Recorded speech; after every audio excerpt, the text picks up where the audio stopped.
Good evening. Welcome to the Paul Green Comedy Podcast. It is June 4th, 2024. This is episode 198. Oh my gosh, I am 2 episodes away from 200. So, I am calling this a travel edition, even though that is slightly deceiving because I'm not actually traveling anywhere. I am just not on camera. And the reason I am not on camera is kind of just a lazy reason, to be honest. So what had happened was, I have a friend who is running for a local political office. I actually had her on the podcast a couple months ago. Her name is Kylie Barber, and she is awesome. And she reached out to me and asked if I could help her and a couple of fellow candidates produce some like politicking sort of footage or whatever, sort of podcast style, and just asked if she could use my podcast studio, and I said sure. So she and a couple of friends came over, and I ended up not using the podcast studio where I normally film because we are in Arizona, and that podcast room actually gets insanely hot, as everything gets insanely hot in Arizona in the summer. And so I figured that it might actually serve us better if we did the podcast downstairs in my living room. So we moved all of my lighting and my microphones and the tripods and all of that stuff downstairs, and then filmed for a couple of hours. Then right after that, I had this audition for the YouTube child show called Blippi, which those of you who follow the podcast know that, ironically enough, I actually played Blippi on Wednesday for a 2-year-old boy's birthday. And by the way, it turns out that that was just the photo op. I will actually be going back to play Blippi again tomorrow for 2 hours at a children's birthday party. And seeing as how the boy was 2 years old, I'm going to assume it's going to be a lot of 2-year-olds.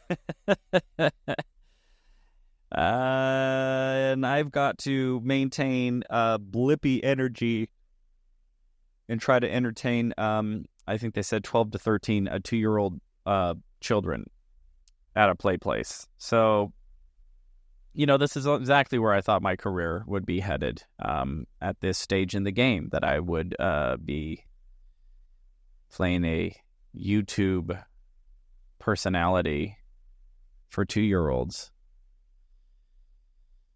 You know, life is a funny thing. So anyway, I had also an audition to play a character, which I should probably be tight-lipped on the details because Hollywood is a little uncomfortable with certain details about certain projects getting released. But I think it's safe to say that I auditioned for a role in an upcoming Blippi video. And it was actually a pretty involved audition. I got the audition a couple days ago, and I'd sort of been putting it off because of just the work involved was a lot. Not only did I have to do the scene, which was a pretty long scene, actually. And again, this is a children's YouTube video, which means it's big energy. It's all, sort of melodramatic, which plays into my acting style perfectly anyway. And so I had to do all that. But then there was also a singing portion, which is pretty rare. I'm trying to think how many times I've actually been asked to sing. It's not 0. I mean, it's happened before. But yeah, it's a pretty rare thing. And so they sent a music track as well as another track with the vocals included so that I could learn this little song. And then I had to record the song and then splice it together with the music. And I'm doing this. And by the way, like it's not a big deal. Like I am able to do all of that. But I just sort of thought to myself, just how much things have changed. It used to be when you would audition, you'd actually show up and audition to wherever the audition was. And yeah, those days are just long gone. And there's pros and cons to both. The cons are you pretty much have to have a video recording set and, in your house where you can, at a moment's notice, record a decent video audition tape. And, you got to have decent lighting and decent sound and be able to have enough space to move around. And sometimes they ask for a full body shot so they can, see how tall you are and all that stuff. And sometimes that can be really hard just to do that. And then you have to, cut it all together. So you have to at least have a basic editing software and a basic understanding of how to cut stuff together. And in this case, I had to cut music together. And again, wasn't actually a big deal, but while I'm just doing it, I'm going, well, it's kind of a lot of work to do these auditions now. And it's not a complaint, just an observation, because the flip side of that is if I were to do that, I would have to be living in Los Angeles and would have to be available at the exact date and time and place that they wanted me to audition.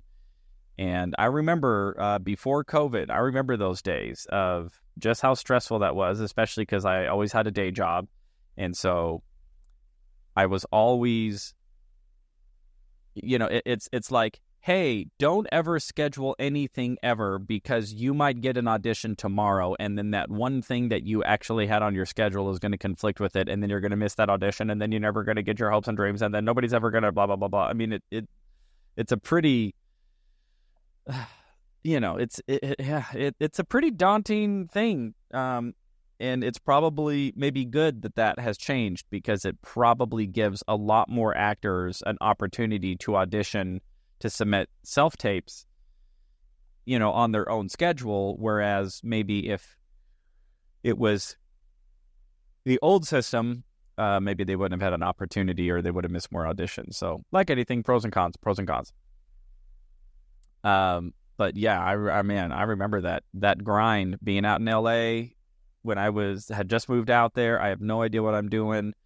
I signed up for all of these online casting networks that are looking for non-union actors. It's a lot of like student films and indie films and, people trying to just get any sort of project on film in the hopes that they can do something with it, and there's almost no money in it. You almost never get paid, especially on the student films. They say, well, give you copy and credit. So you'll get a credit and we'll give you a copy of the footage. And then the hope was that from that footage, you could build a reel. And then when you had a reel, then when, a real Hollywood production came calling, like a network sitcom or a movie or whatever, that you could somehow get your reel in front of a casting director, and then the casting director go like, oh, you're the guy. You're exactly what I'm looking for. And so, man, I did that grind so much.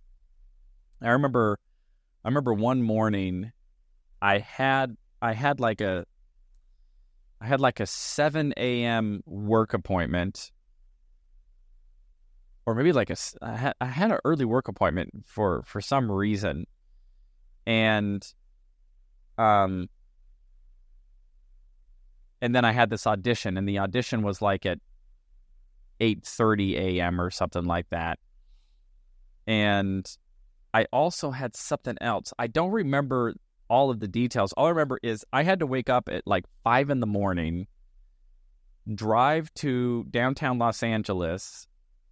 I took my work meeting from my car, went into the audition, and then I think I had another work meeting right after it. So then I had to go right back, get in my car, take the next work meeting, and then I think I had another audition. So like I had to like already be close to where the auditions were because I was far enough away from LA that with traffic and everything, I wouldn't be able just to like do my work meeting, get in the car, go to the audition, and then get back. So, I had to take my laptop with me, and and I'm in my car and, trying to, make sure I had internet and all that stuff.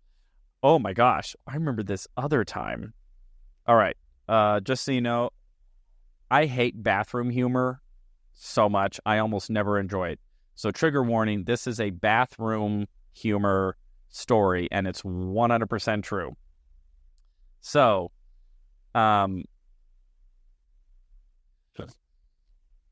so as the story goes, it was a similar situation to where I think I had like an audition in the morning and an audition in the afternoon, and I had a work meeting in between the two auditions, and the auditions happened to be at the same casting office. So that was good. So I leave in the morning, I go do my first audition, and then I get my laptop, and I distinctly remember where I was. I was at the Target on Santa Monica and Highland, I think. I would know it if I would see if I Googled the maps, I would be able to confirm. But anybody, if you want to Google Los Angeles, Santa Monica Boulevard, and Highland and see if there's a Target right there on the corner, then yes, that's the place. So there's a couple restaurants there, and they have this courtyard, and there's a Starbucks there. So I was in the courtyard because I couldn't be inside of the Starbucks because of the music, and so I had to be outside so there wouldn't be the background music. And so I'm sitting in this courtyard, and I'm doing a Zoom call with like a super professional type guy. This is when I worked for a software company called Keep, and I used to onboard new customers.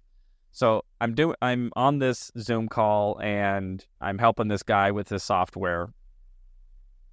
And all of a sudden, I start feeling the rumble in the tumble, and I'm like, oh, I've got to use the bathroom pronto. But I'm in the middle of this intense call. And so now I'm kind of in that thing, well, can I hold it and get through the call and then go try to find a bathroom? Or do I need to try to put this guy on hold? Which, I was a little intimidated by him. I don't know if you've been in those situations where it's like, you view somebody's higher status, and plus, he's kind of the client, and I'm in a capacity I'm kind of in customer support. I'm really like the customer support representative here. So, you always want to kind of be overly accommodating and not have feelings and emotions and needs to go to the bathroom. So I am trying to talk to this guy, and then all of a sudden I realize, oh no, this is emergency status. I got some runs, and they ain't slowing down. And by the way, this is downtown Los Angeles, and the access to public restrooms is very, very minimal. But luckily, I'm like, well, there's a Target right there, and Target is a bigger brand. They probably do offer public restrooms to their people. So as I'm running over to the Target, I actually see public restrooms, but of course they have these codes on them or whatever, right? The door codes, and I don't know what the door code is. So but while, all right, I just got to tell you what happened. As I'm running to the bathroom, I had a little spillage. It was like it was already done. And by the way, I'm still trying to get to this bathroom. I'm picking up my laptop. I haven't even broken the Zoom call yet. I'm just talking to this guy as though everything's normal while I'm in a panic to try to find a bathroom. And keep in mind, I still have an audition this afternoon, like right after this Zoom call. So I get to the bathroom. It's already too late. I've already got some. Now I haven't had like full on whatever, but I'm like, well, I've already got some cleanup on aisle 1 here to deal with. And it's also like, and I'm trying to like hold it from more coming out. And it was just, oh my gosh, it was brutal. So I'm shaking the door handle, and I realize it's one of those coded ones. And I'm like, oh, dang it. Do I got to go all the way up into Target? By the way, it's a 2-story Target, and there's like an escalator you have to take up or an elevator to actually get into the store, which means I already got some spillage. I already got some waste management dealing with here. And I'm like, and now I got to go try to get up into this Target. While I'm still talking to this guy, try to ask somebody what the bathroom code is, go back downstairs, hopefully in time that I don't lose all of this in my shorts or my pants. There's probably pants. And while I'm thinking of this, somebody opens the bathroom from the inside. So I'm like, thank God, at least I can just get into the bathroom. And as soon as that happened, I let the guy on the Zoom call know, like, hey, I'm so sorry to interrupt. I actually really got to use the restroom. And he was cool. Obviously, what's he going to say? Like, no, you can't go to the bathroom. He was a cool dude. This, obviously, my perception of the power dynamics and stuff was all in my head. So I pause the Zoom meeting. I take the laptop into the bathroom stall. It's on pause. And I wasn't sharing video anyway. And I let out the rest, although there is still some, I've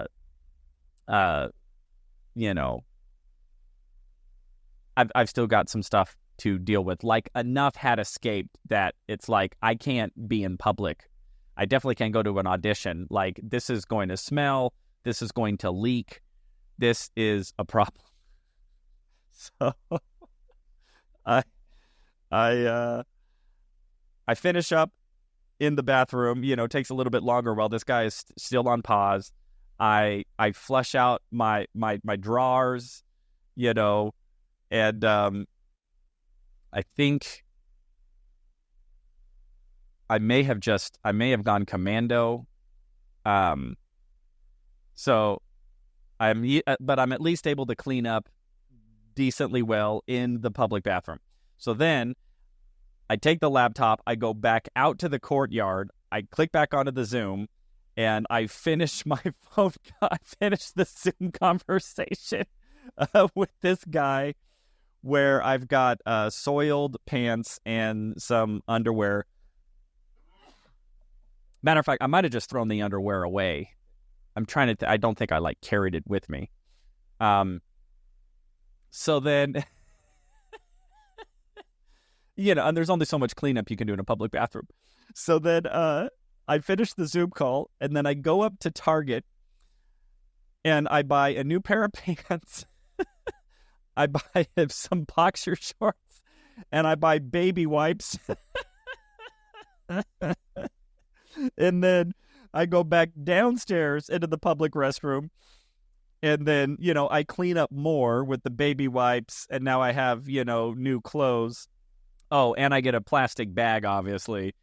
So I bag all of, the soiled drawers and everything, and now I've got new boxers, new jeans. And that was just about in time for my audition. So then I go to my audition, I do the audition, and I booked it, everybody. It was a student film, and I got that sweet, sweet footage from the student film. So anyway, that is the alternative. That's what we used to have to do before COVID came along and then turned all auditions to self-tape. All right, everybody. Little story time for you. So I am really excited. Got to submit that self-tape audition and had a great show last night at JP's Comedy Club for a sold-out audience. And then this Sunday, good and bad news. The bad news is we have not sold nearly enough tickets. The good news is the booker has been so impressed with our effort and our earnestness that he said he would let us do the show anyway, even though the numbers are going to be low, which was so cool and very grateful for that. So got another show coming up here at the Tempe Improv. And I will be playing Blippi tomorrow for a children's birthday party. So that is the update here on the Paul Green Comedy Podcast. I hope all of your dreams are coming true and that you are creating fun stories and fun memories as you pursue them. All right, everybody. Thank you so much for listening. I love you all so much, and I will talk to you tomorrow.